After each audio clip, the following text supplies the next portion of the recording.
Oke, Assalamualaikum warahmatullahi wabarakatuh. Pada pertemuan kali ini kita akan membahas tentang, saya akan memberikan pengantar mata kuliah atau pengantar teori dari teori-teori konseling. Nah, kemarin saya sudah memberikan kepada saudara apa yang kita lakukan di dalam satu semester ke depan. Jadi intinya bahwa pertemuan pertama sampai terakhir kemarin saya sudah sampaikan. Nah, kali ini saya akan memberikan pengantarnya atau yang disebut pemahaman pertama saudara tentang mata kuliah ini, mata kuliah teori-teori konseling. Nah, apa saja yang harus kita ketahui sebenarnya tentang konseling ini? Saudara semampu, yang pertama, saudara semampu membedakan antara bimbingan, layanan bimbingan, mana yang layanan bimbingan, mana yang layanan konseling, serta pengertian layanan konseling itu seperti apa. Mari kita lihat seperti apa teori-teori konseling itu. Yang pertama adalah,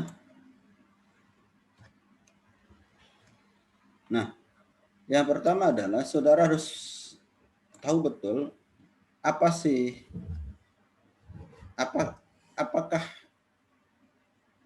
konseling itu.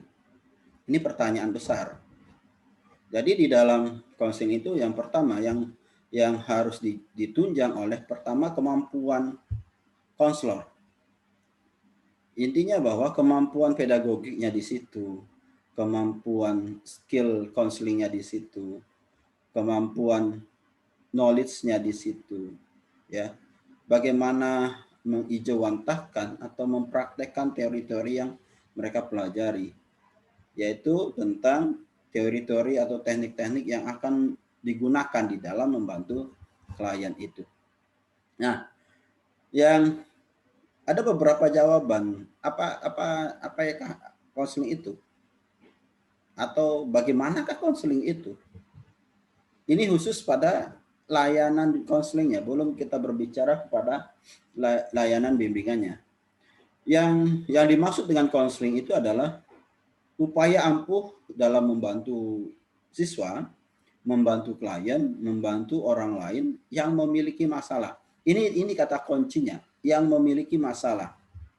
Yang memiliki masalah itulah yang diproses di dalam menggunakan layanan konseling.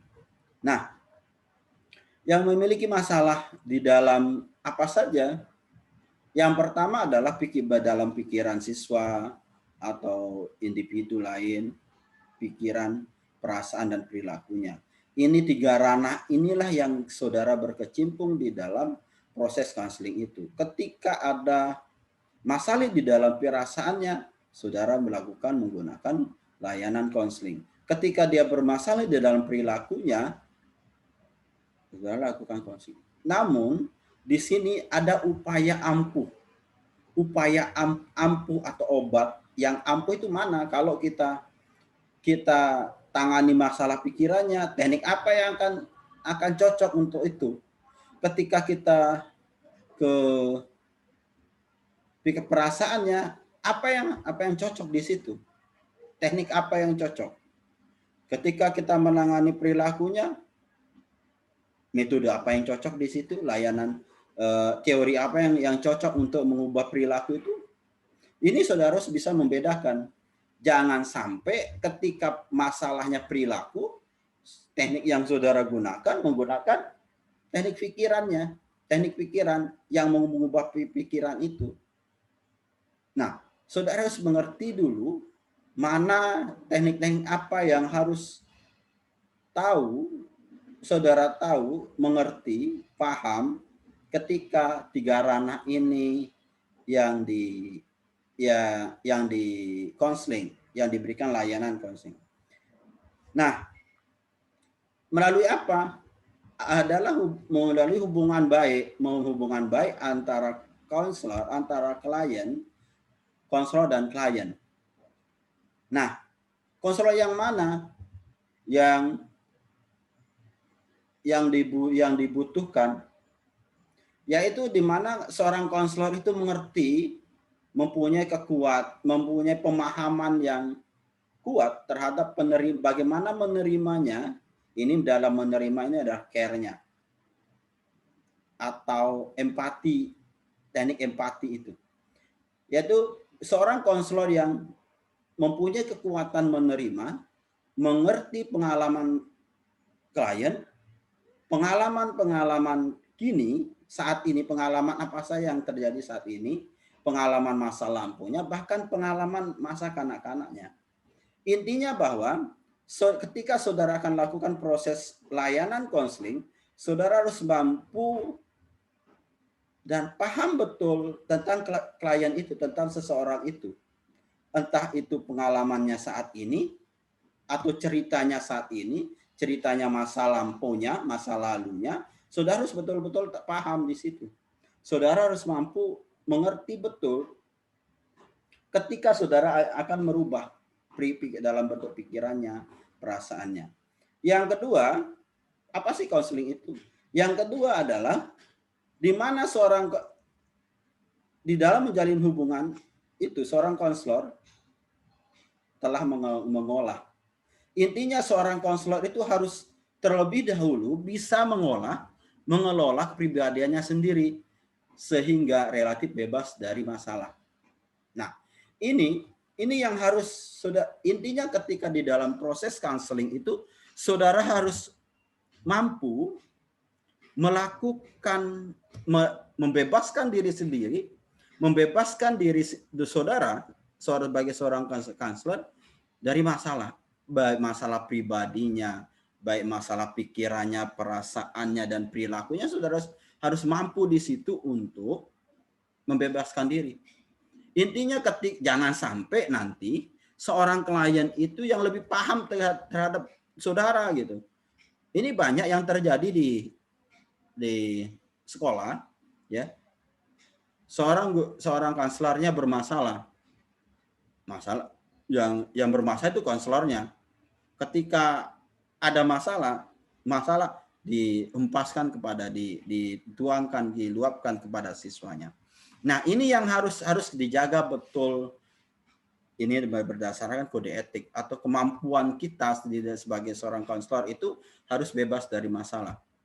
Kita harus mampu mengelola emosi kita harus mengolah kepribadian kita, itu yang paling penting.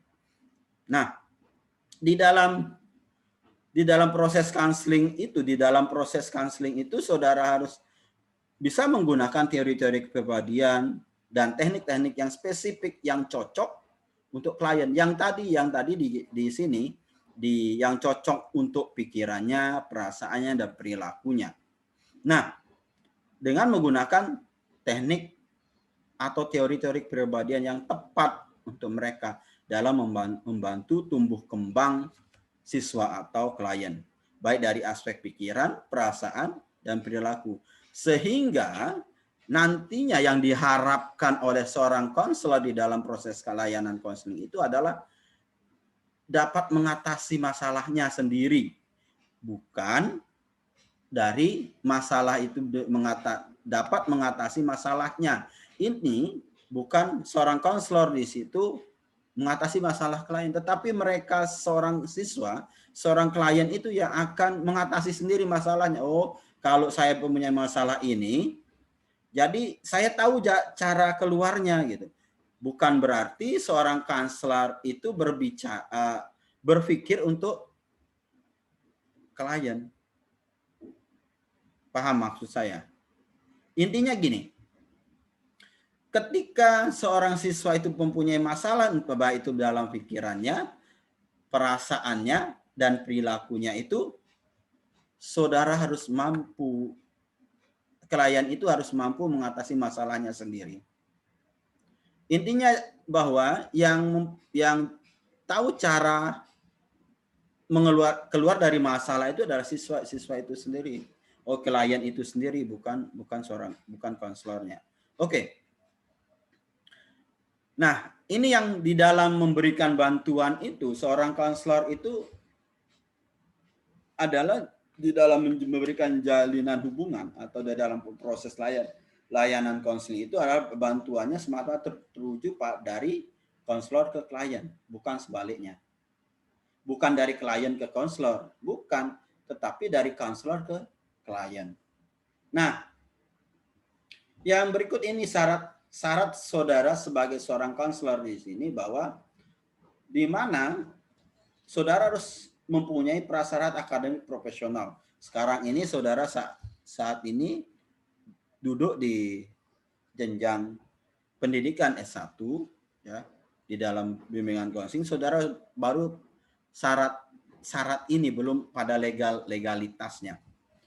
Masih menjalankan persyaratan akademik profesional dan legal yang disepakati oleh kalangan sejawat. Intinya bahwa ijazah saudara diakui oleh teman sejawat di situ, yang sesuai dengan undang-undang dan perundang-undang yang berlaku di Indonesia. Nah, serta seorang konselor itu dapat menerapkan, mengijawantahkan, memelihara etis reputasinya sebagai seorang, serta ada kode etik seorang konselor, apa saja kode etiknya sebagai seorang konselor.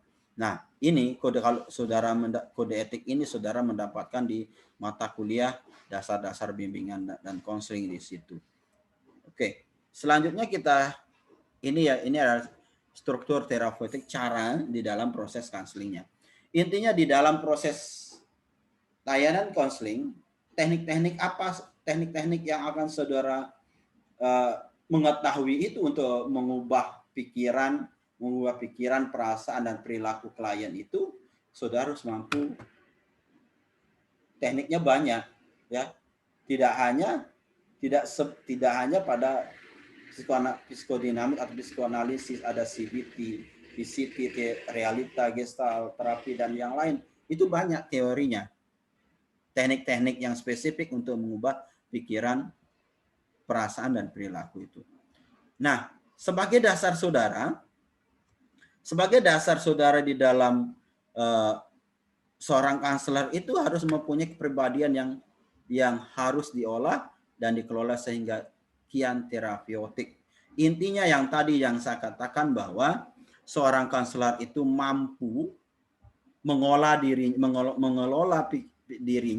mengolah pikiran dan perasaannya terlebih dahulu. Ini yang dimaksud. Jadi sebagai dasar kita sebagai seorang konselor itu harus mampu mempunyai kepribadian seorang konselor. Yang kedua,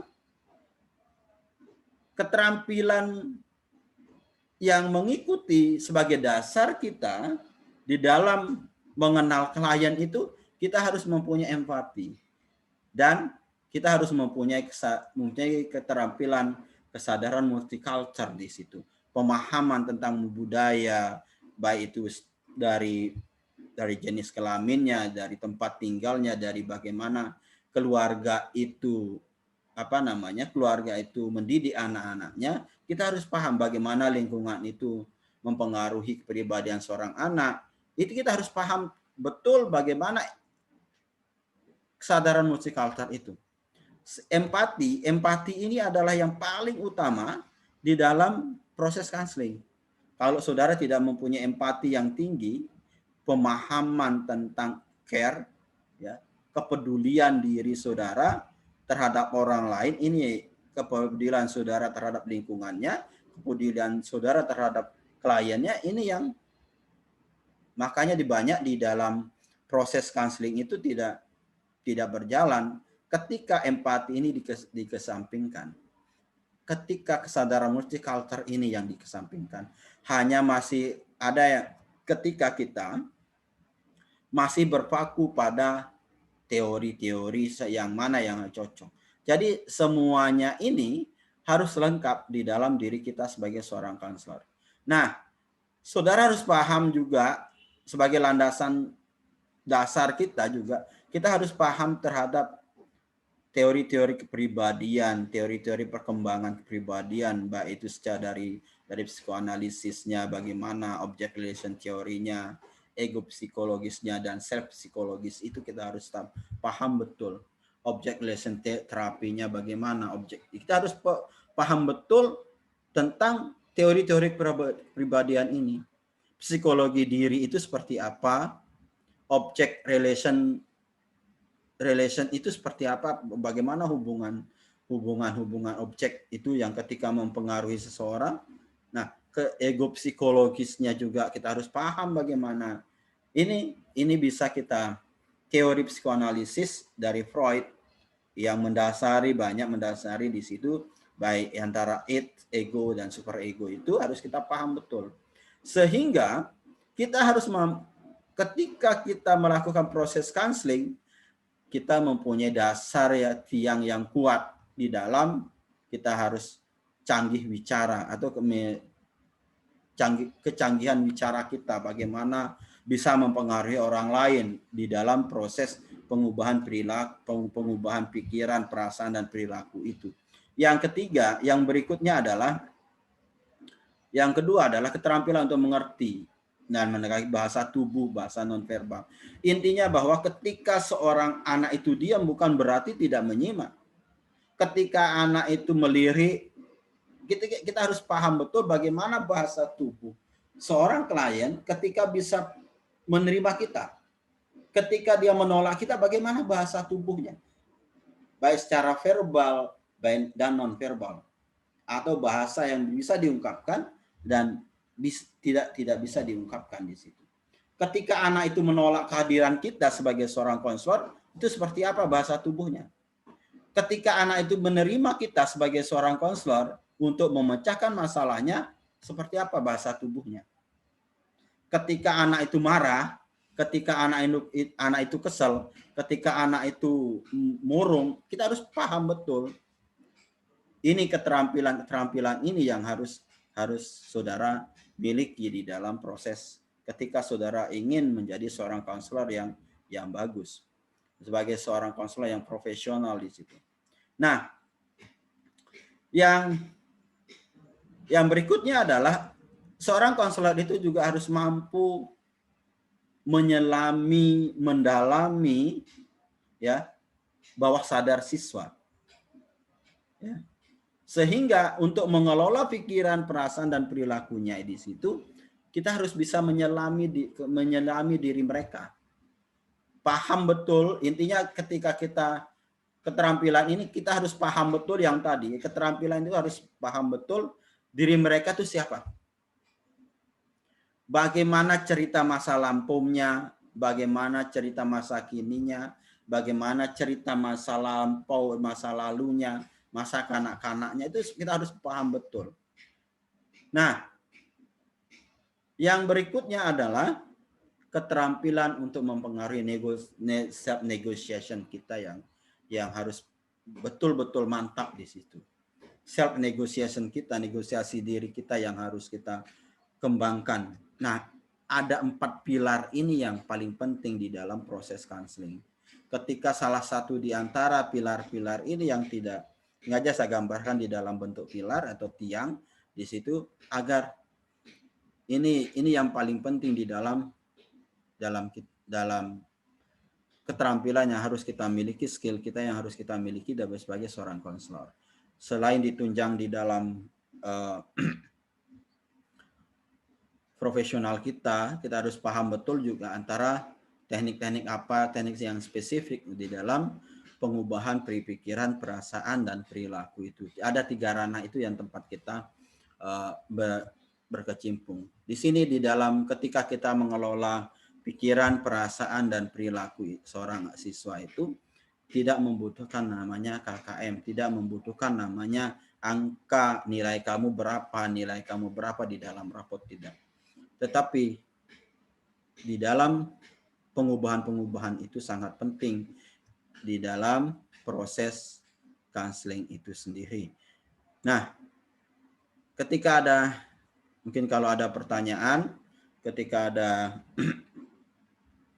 yang kurang pas yang saya sampaikan, bisa kita lakukan diskusi melalui e-learning, ya, e-learningnya Undikma. Jadi adik-adik udah masuk di situ, nanti akan kita diskusi lewat e-learning. Oke, itu yang dapat saya sampaikan di dalam pengantar teori konseling ini. sebagai permulaan kita ke depan. Mudah-mudahan adik-adik mahasiswa diberikan kesehatan, kemudahan di dalam proses mata kuliah ini. Jadi sekian, wabillahi taufiq wal hidayah. Wassalamualaikum warahmatullahi wabarakatuh.